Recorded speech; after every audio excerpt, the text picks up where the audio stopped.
गुलाल लगावे बाबजी ने लागे गणेरो फूटीरो।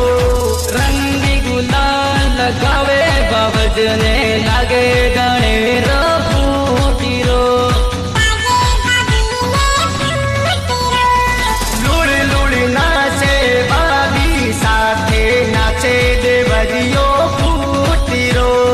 लूड़ लूड़ नाचे बाबी साथे नाचे देवरियो फूटीरो।